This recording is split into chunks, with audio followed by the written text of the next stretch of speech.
புவி அதிர்வலைகள் பற்றி பார்த்தலாம். புவி அதிர்ச்சி அதிர்வலைகளை உண்டாக்குகிறது. தான் ஊடுருவி செல்லும் பாதையை பொறுத்து இவ்வதிர்கள் 3 வகைகளாக பிரிக்கப்பட்டுள்ளது. பார்த்துங்க, முக்கியமானது 3 அலைகள். முதன்மை அலைகள் பிரைமரி வேவ்ஸ். முதன்மை அலைகள் மற்ற அலைகளை விட வேகமாக பயணிக்கக்கூடியது. முக்கியமான பாயிண்ட்டு, முதன்மை அலைகளை புவியோட்டினை முதலில் வந்தடைகிறது.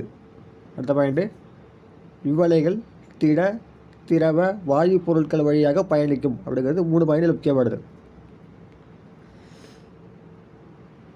அடுத்தது, முதன்மை அந்த அலைகளோட சராசரி வேகம் 5.3 கிலோமீட்டர் முதல் 10.6 கிலோமீட்டர் வரை வேறுபடும் அப்படின்னு கொடுத்துருக்காங்க.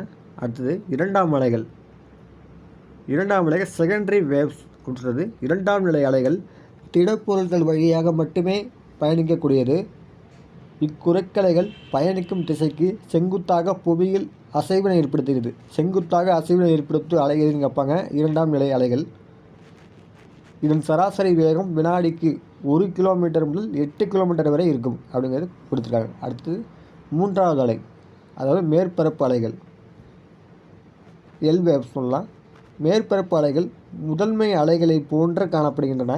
ஆனால் இவை புவியின் மேற்பரப்பில் நீண்ட தூரம் பயணம் செல்கிறது. முக்கியமான பாயிண்ட்டு, புவியின் மேற்பரப்பில் நீண்ட தூரம் பயணிக்கக்கூடியது மேற்பரப்பு அலைகள். இவ்வலைகள் மற்ற அலைகளை விட வேகம் குறைவானது. இவை அதிக அளவில் அழிவை ஏற்படுத்தும். ஸோ வேகம் குறைவாக இருக்கிறதுனால இது அதிகமான அழிவை ஏற்படுத்தக்கூடியது மேற்பரப்பு அலைகள். இதன் சராசரி வேகம் வினாடிக்கு 1 கிலோமீட்டர் முதல் 5 கிலோமீட்டர் வரை இருக்கும். இது 1 to 5. இரண்டாம் நிலை அலைகள் 1 to 8. முதல் அலைகள் 5.3 to 10.6. நான் வச்சுங்க.